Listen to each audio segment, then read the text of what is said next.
Olá, seguidores do canal 70 vezes 7 Espiritismo. Meu nome é Marcos Rosa e hoje a gente finaliza o projeto Juntos Lendo 50 anos depois. E como é que está a nossa história? Nós vimos que o bebê de Célia era encarnação de Ciro. E Célia então sai ali da caverna e vai continuar a sua caminhada. Ela vai pegar carona com aquele mesmo senhor que havia dado carona para ela anteriormente. Ele até a indaga sobre os parentes e ela então dá uma desculpa ali e prossegue caminho com ele. Ela vê uma choupana muito simples e ela sente, até por influência espiritual, caro amigo, ela sente a necessidade de descer ali e bater à porta. Era uma choupana cercada por laranjeiras, ela vai e bate à porta ali e atende um senhor já septuagenário com uma cruz no peito.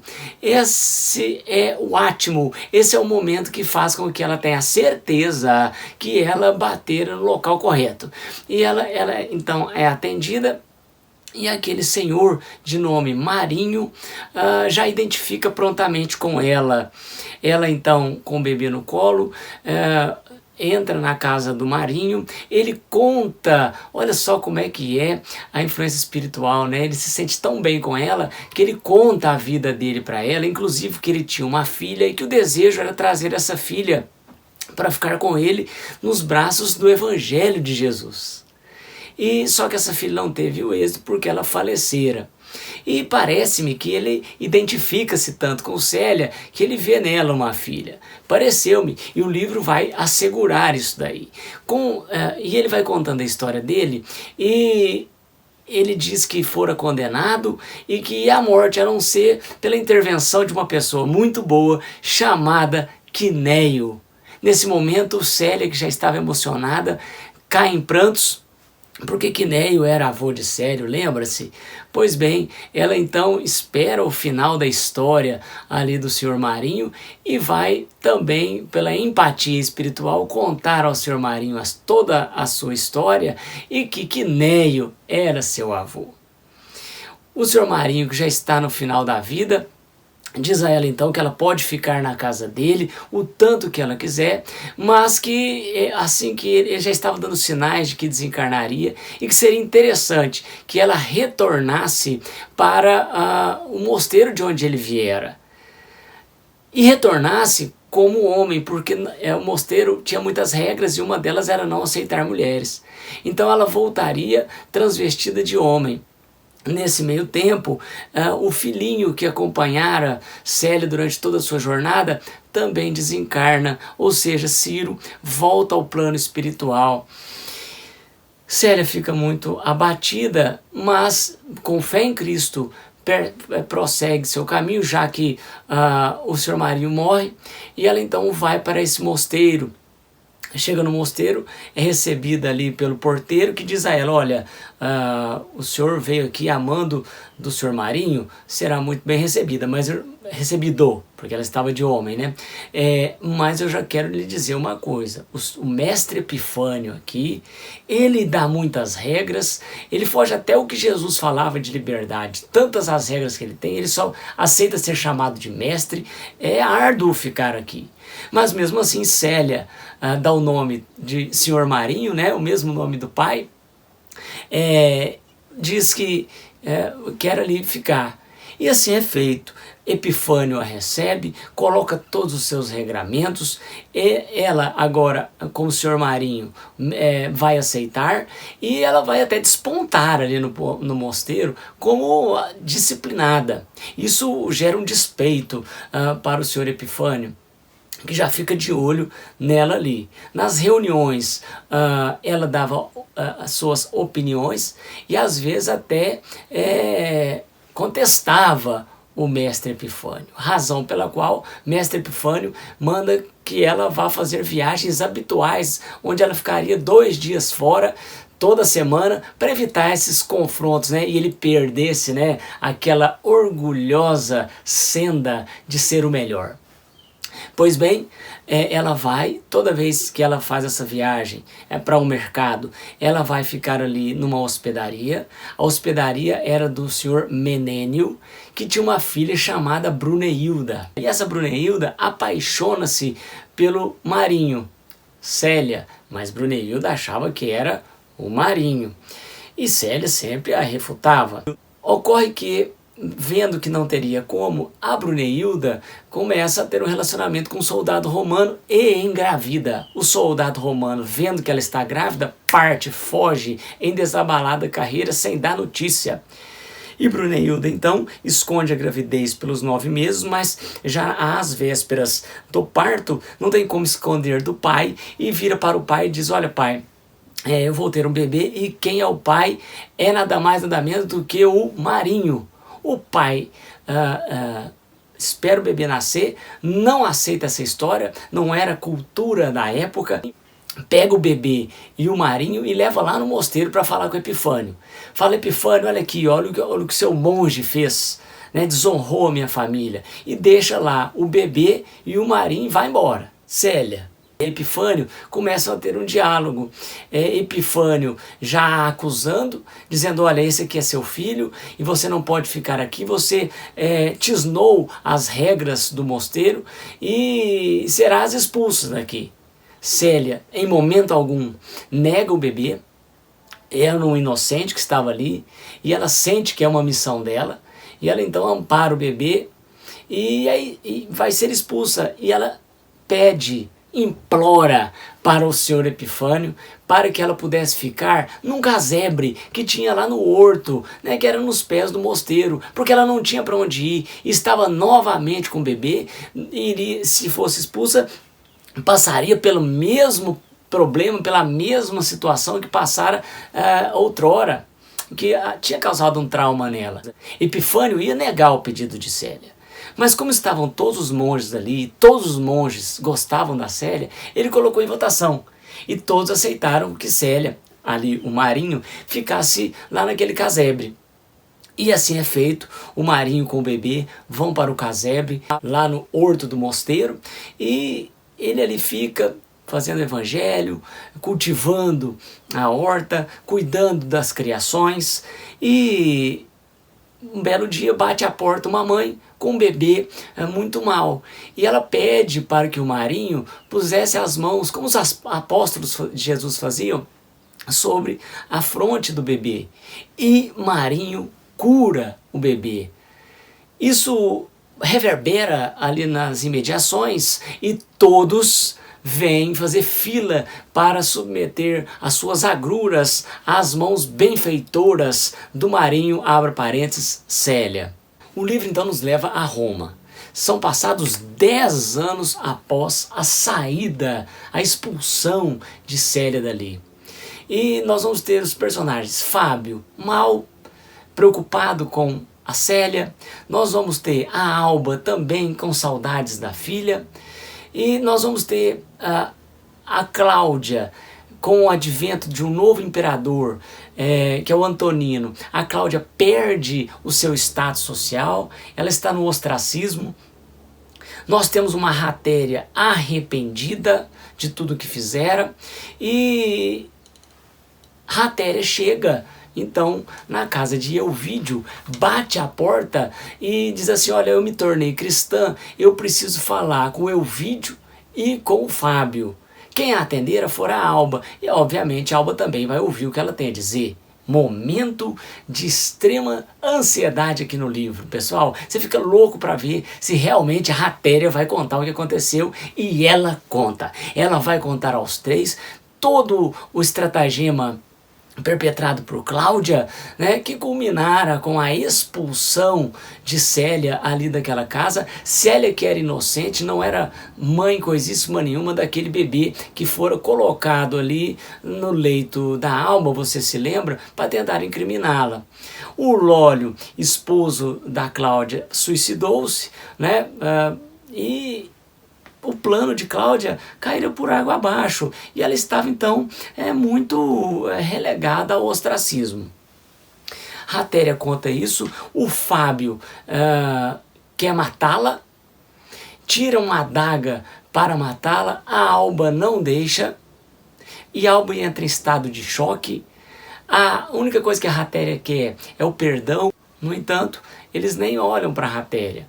Eles agora estão preocupados com a Alba, porque a Alba ela entra em estado de choque, ela fica pálida, ela fica paralisada. Então o Elvídio fica preocupado com ela e a Ratéria fica ali, sem perdão, sem ninguém a ver, e ponto final. O Fábio sai desabalado da carreira e diz assim: olha, eu vou mandar matar essa Cláudia. Chama o soldado Silano.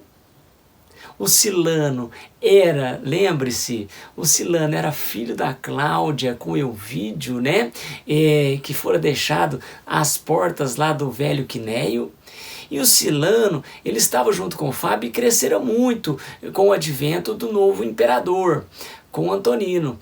E então o Fábio chega no Silano e diz: olha, eu quero que você vá lá e mate a Cláudia por tudo que ela fez com a minha família. E o Silano atende prontamente, vai até a casa de Cláudia e rasga-lhe os pulsos. Quando ela está perdendo sangue, ela diz a Silano: Silano, eu preciso te contar uma coisa. Outro momento de clímax do livro. Eu sou sua mãe. E eu tenho como te provar. Você não tem um medalhão que estava contigo quando você foi entregue às portas da casa de Quinéio? Ele fala: tem. Você nunca leu? Ele fala: não. Pois é. E ela fala toda a frase que está ali no medalhão. E inclusive que tem assinatura ali no bilhete dentro do medalhão com o nome dela. O Silano pega esse medalhão, olha e vê que é exatamente o que a mulher havia dito. E ele então fala: mãe, mãe, mãe. E ela então olha para ele e ainda, eivada de ódio, de maldade, diz: olha, o Fábio é uma péssima pessoa. Ele que matou o Lólio. Ele que se transformou num assassino de mães, num matricida. Eu, se fosse você, faria alguma coisa. Ou seja, a Cláudia, até o último minuto de sua existência, ainda faz maldade. Ela então desencarna e o Silano então sai sedento de vingança, vai até Fábio, e Fábio está esperando ele para saber se tinha dado tudo certo com a morte da Cláudia, e ele olha para Fábio e desfere-lhe uma punhalada no peito. Fábio fica olhando estupefato, sem entender nada, e falece. Silano é interceptado pelos guardas ali que estavam nos aposentos próximos a Fábio e matam Silano também. Ratéria, que tinha falado tudo isso, não tinha sido perdoada, vai embora e ela vai sofrer um assalto sobre uma ponte e eles vão matá-la, dar uma punhalada, vão dar uma paulada na cabeça dela, ela desacorda, eles jogam ela no rio, ela também desencarna. Ou seja, Ratéria, ao contar aquela história, causou a morte de Cláudia, Silano, Fábio e agora dela mesma. O livro então nos retorna para a casa de Elvídio. Elvídio conta tudo o que acontecera para sua filha Elvídia e para o genro Caio. O genro então conta: olha, eu inclusive vi a Célia numa caverna, né, com um bebê há muito tempo atrás, mas como havia aquela conversa entre nós da gente tratá-la como morta, eu nem dei atenção a ela. Isso desperta em Elvídio a ideia de que ela pode estar viva e que agora a missão da vida dele é procurá-la. Ele procura a Célia por 1 ano, por toda a Itália, e não a encontra. Está desolado em casa e recebe a visita de um amigo seu antigo chamado Rúfio. O Rúfio se denomina cristão e ele diz: será possível? Ou seja, mais um cristão. E Rúfio chega para ele e diz: olha, eu queria te chamar para você ir numa reunião cristã, porque você está tão desolado aí, às vezes você pode ter um conforto. E olha, o Elvídio concorda. Veja como vão mudando as coisas, né? Ele era politeísta, sofreu e agora estava ávido por um conforto e vai ao cristianismo. Ele vai à reunião, ali quem está falando é o Saulo, ao final da palestra ele vai até Saulo pedindo por um conforto, por um alento ao seu coração, né? E Saulo diz a ele, olha, tem uma pessoa que pode te dar esse alento. Essa pessoa é o irmão Marinho. Eu acho que você deve ir lá. Ele fica lá no Egito. E mais do que de repente, o Elvídio diz, eu vou atrás desse irmão Marinho. Meu Deus, o irmão Marinho é a Célia. Oh, que beleza. E ele então vai para o Egito e ali senta lá onde o irmão Marinho está pregando. É um momento lindo no livro também. Ele olha para o irmão Marinho e ele fala, olha, podia até ser a Célia, parece muito. Se a gente colocasse uma roupa de mulher nela, seria a Célia. Mas ele não acredita. Ele chora ao ouvir o irmão Marinho falar. Ao final, ele vai até o irmão Marinho, que é Célia, reconhece prontamente o pai, porque chega numa liteira famosa, ele está mais envelhecido, mas ela não esquecera dele. Então ela também fica muito emocionada ao ver o pai, que está com os cabelos brancos, já envelhecido.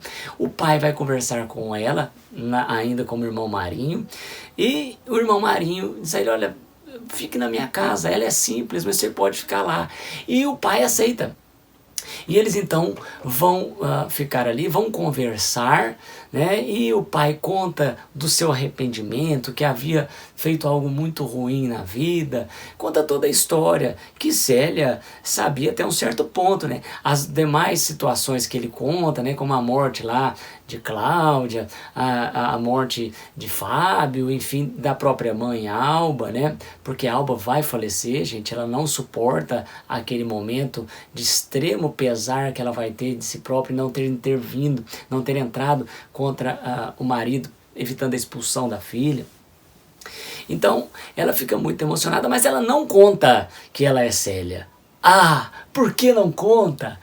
E por que não conta? Porque ela precisa que o pai conheça o cristianismo sem a sua intervenção.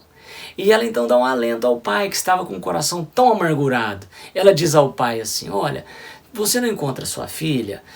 Por que você não dá os braços para filhas de terceiros? Por que você não ajuda o próximo? E o velho então diz, olha, é mesmo. O Elvídio diz assim, é mesmo, eu vou começar a ajudar o próximo. E ele então vai embora. Célia foi firme de não contar que era a filha dele. Deixa ele ir embora. Ela chora, né? Porque ela realmente é ser humano, né? E obviamente que ela queria ter contado. Mas não era o momento, invisível não deixou. E então o pai vai, primeira coisa que ele faz é libertar os seus escravos, ele vai fazer caridade, ele vai andar por todas as pairagens pobres ali no entorno dele, ele vai, enfim, utilizar-se de 2/3 de sua herança em prol da caridade, e ele fica muito doente depois disso, e ele tem o anseio de voltar ao irmão Marinho para contar o que fizera, né? Que as palavras do irmão Marinho realmente o ajudaram na sua regeneração. Ele então quer ir para o Egito de novo.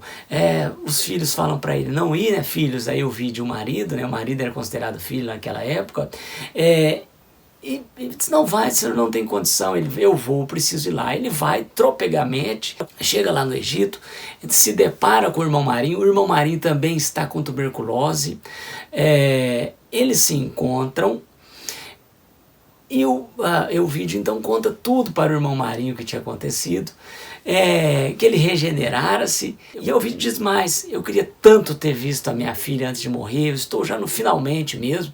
Então o irmão Marinho entra para dentro da casa, pega a sua túnica, a qual tinha sido expulso, veste, coloca lá um colar de uma pérola que era o único que tinha restado, que ela tinha saído, a mão na frente e outra atrás, mas apenas com essa pérola e essa túnica, se veste, coloca então o cabelo do jeito que ela costumava colocar e aparece para Elvídio. Elvídio fica estupefato e não consegue falar nada, olha para ela, chora, ela beija-lhe as mãos, num momento emocionante do livro, até porque ele não consegue falar nada.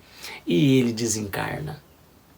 2 dias depois, a Célia, que também estava tísica, desencarna e vai ser recebida pelo Quinéio e também no momento de extrema alegria por Ciro, que estende-lhe os braços no plano espiritual. Aqui na Terra, ao fazer os últimos cortejos ao corpo, descobre-se que Célia, que o irmão Marinho era Célia, que era mulher. E Epifânio, então, manda chamar Menênio e Bruneilda para dizer a eles que aquele filho que havia nascido não era de Marinho. Detalhe, esse filho também falecer em tenra idade. A espiritualidade explica que esse bebê morre em tenra idade porque ele também era Ciro. Ciro estava resgatando suas missões, porque ele havia sido suicida, um tirano que envenenou várias pessoas nas suas emoções. Então ele, nessas reencarnes como bebê e desencarnes em tenra idade, eram resgates, lei de causa e efeito, e fazia parte também do resgate de Célia. Pois bem, Bruneilda, sem ter o que falar, perde a razão, fica louca e some. Mas é feita justiça com relação a Célia, porque Célia apenas abraçara o inocentinho e não era, obviamente, por ser mulher, não poderia ser o pai daquele bebê. E o livro então vai para o último capítulo, onde demonstra todos desencarnados se unindo no plano espiritual, com exceção para Célia, que está no plano superior, ok? Os demais estão ali, tem o Quinéio, que está ali numa situação melhor espiritual. O próprio Ovídio consegue resgatar as suas dívidas. Tem aqueles que estão num plano mais baixo, como a Cláudia, como o Lólio, como o Fábio, né? Então, no plano espiritual, eles vão todos, com exceção de Célia, vão todos estar próximos a uma reencarnação e vão se reencarnar em relações familiares muito próximas para poder resgatar tudo o que fora feito nesta vida relatada nesse fantástico livro que chega ao final. Fico muito feliz com todos vocês que acompanharam o projeto Juntos Lendo 50 Anos Depois, e em breve virá um novo projeto para vocês. Se você não é inscrito no canal, inscreva-se, deixe seu like e compartilhe. Um forte abraço, obrigado por acompanhar e a gente volta num próximo vídeo. Até mais, pessoal!